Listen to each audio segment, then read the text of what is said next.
She nearly cancelled again. Emma sat motionless in her car, the engine still running, her hands gripping the steering wheel so tightly her knuckles were white. She stared at the entrance of the clinic for a long time, watching patients walk in and out, all looking perfectly normal. She didn't feel normal, not for months. And yet the idea of going in there, of trying to explain what she'd been dealing with to someone in a white coat, someone who would likely ask too many questions, made her stomach twist painfully. The last few months had been hell. The cramping, the fatigue, the bleeding that didn't follow any schedule, none of it made sense anymore. She couldn't remember the last time she felt like herself. At work, she'd had to leave meetings suddenly. At night, she curled up with a heating pad and forced herself not to cry so loudly that her roommate would hear. But none of that was as bad as the shame, because she couldn't talk about it, not even to her best friend, not even to her mother. And now here she was, minutes away from walking into that sterile building and telling a stranger what was happening to her body. She didn't know what was worse, the fear that something serious was wrong, or the fear that the doctor would brush her off. That he'd say, "It's just stress," or "You're probably overthinking it." She turned off the engine and forced herself out of the car before she could change her mind. The nurse at the reception was kind enough. The waiting room smelled like disinfectant and anxiety, and when her name was called, she stood up too fast, nearly dizzy from the tension that had been building in her chest for days. "Emma Carter," a voice called gently. She looked up, and her breath caught for just a second. The man in the doorway was young, probably not much older than her. Late 20s, maybe, tall, clean-shaven, with sharp features softened by kind eyes. He wore the standard white coat, but he didn't look like the doctor she expected. He looked like someone she might have run into at university, someone she might have seen at a coffee shop or on Instagram. That made her stomach drop again. She followed him into the exam room in silence, her arms wrapped tightly across her chest. "I'm Dr. Ryan Bennett," he said, settling onto his stool and pulling up her chart. "First visit here, right?" She nodded, avoiding eye contact. He glanced at her, noticing the tension in her shoulders. "It's okay to be nervous," he said. "I know this isn't easy." She shrugged. "I almost didn't come." Most people don't, until they can't take it anymore. There was something about the way he said it. Calm, without pressure, no judgment, just a quiet truth. She hadn't expected that. Still, when he asked, "So tell me what's been going on," the words didn't come. She stared down at her hands. She had prepared what to say. She had practiced it in front of a mirror.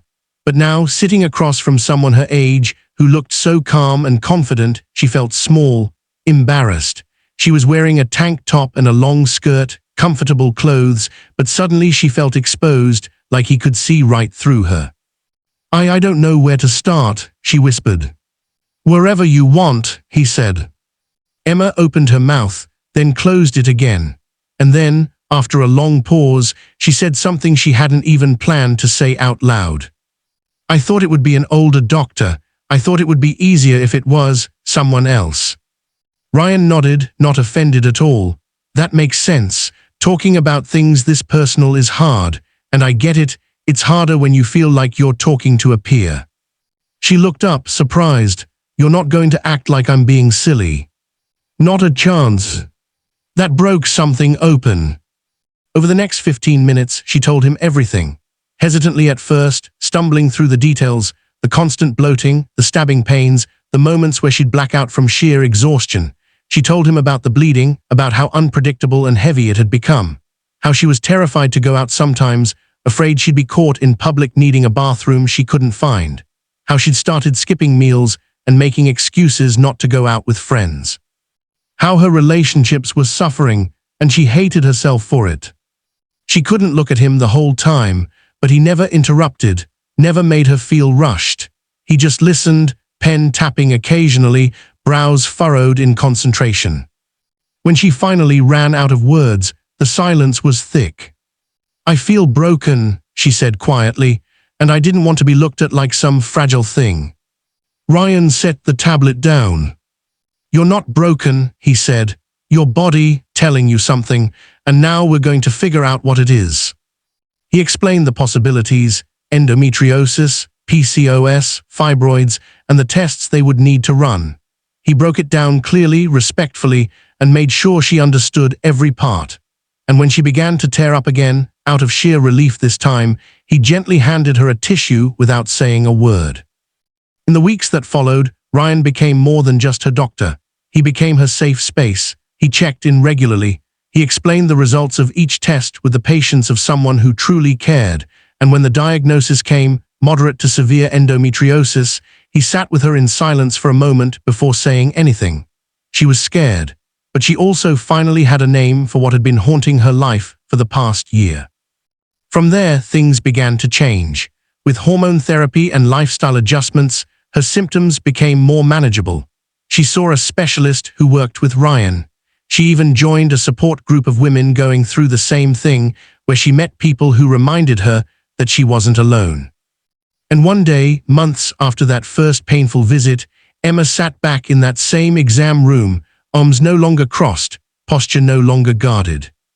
"I thought I was going to be humiliated that day," she said, looking at Ryan with a soft smile. "But instead, you helped me feel seen." "I'm glad you stayed," he replied. "You did the hard work, I just walked beside you." She thought of how close she came to turning the car around that day, how she let shame nearly rob her of answers. And now she wanted to share that story with others, not because she wanted attention, but because she knew there were others out there, sitting in their own cars, afraid to take the first step. Emma eventually recorded a video sharing her journey, not just the medical details, but the emotional toll, the isolation, the fear, the shame, and most importantly, the freedom that came when she realized that seeking help wasn't weakness, it was strength. She ended the video with a message that resonated with thousands. "If you're suffering in silence, please don't wait, speak up, get seen. You are not alone and you are not broken, you are brave, and you deserve answers."